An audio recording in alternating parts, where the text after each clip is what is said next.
C'est-à-dire que c'est censé être drôle, ça ne l'est absolument pas. Alors...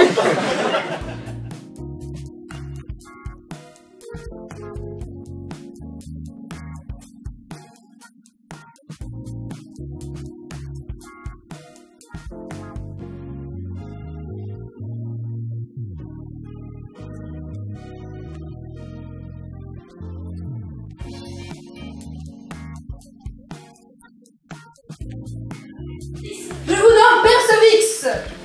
Oh!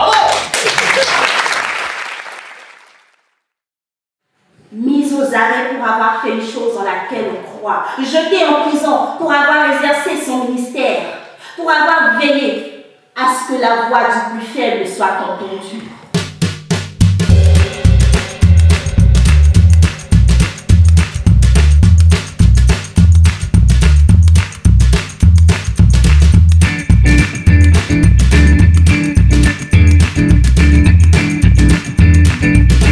Ce soir, parmi ces jeunes concurrents, ces jeunes candidats, vous aviez des avocats du Bénin, vous aviez un avocat de Genève et puis aussi un jeune avocat russe dont le français n'est pas la langue maternelle qui viennent défendre, viennent plaider et c'est absolument extraordinaire.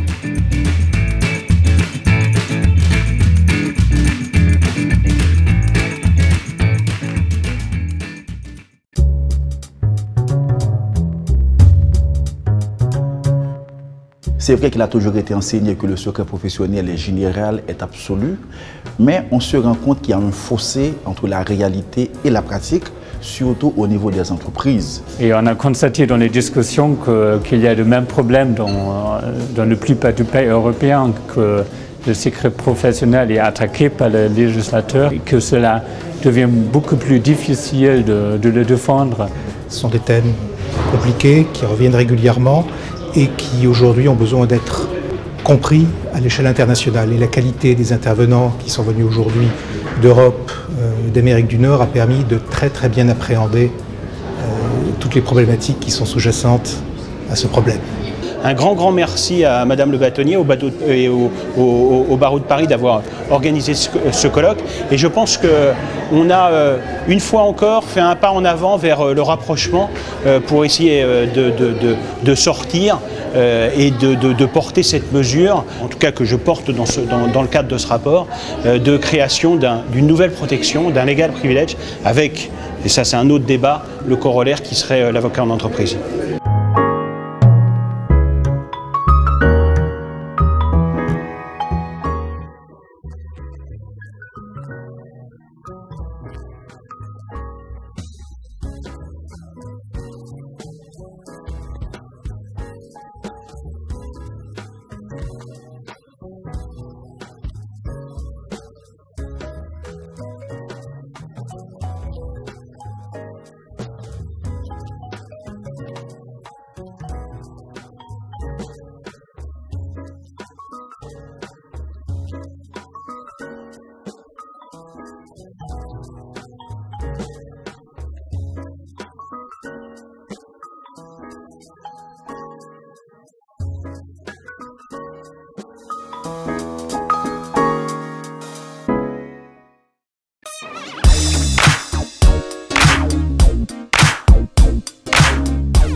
Alors, la rentrée solennelle est un moment du barreau de Paris important, car chaque année on se pose. C'est un grand rassemblement, la ministre de la Justice vient, la maire de Paris, et aujourd'hui nous avions le président du Sénat, qui est quand même le troisième personnage de l'État. Et les avocats expriment leurs préoccupations, leurs doléances. Et le fait qu'on ait et notre ministre de la Justice et la maire de Paris, qui ont été les deux principaux interlocuteurs sur des questions différentes, mais c'est les deux personnalités qu'on a vu le plus souvent.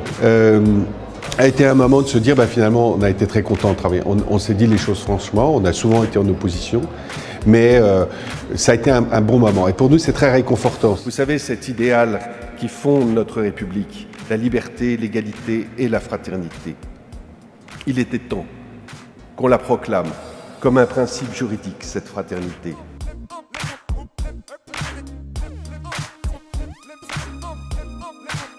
C'était une très belle cérémonie solennelle. D'ailleurs, L'installation dans cette salle est vraiment très impressionnante et je trouve que c'est un très bon moment d'unité judiciaire.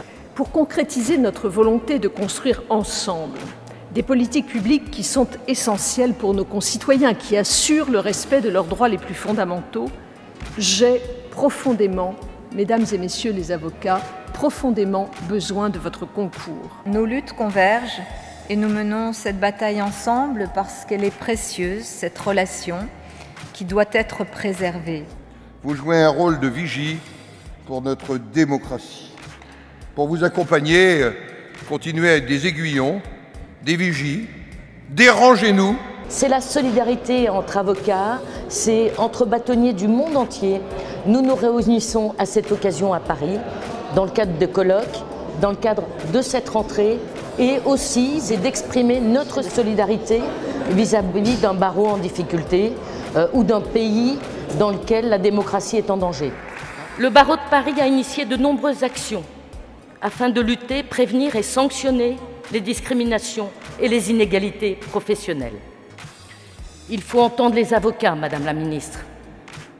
Gardez en mémoire qu'ils ont été, sont et seront toujours les marqueurs de la démocratie.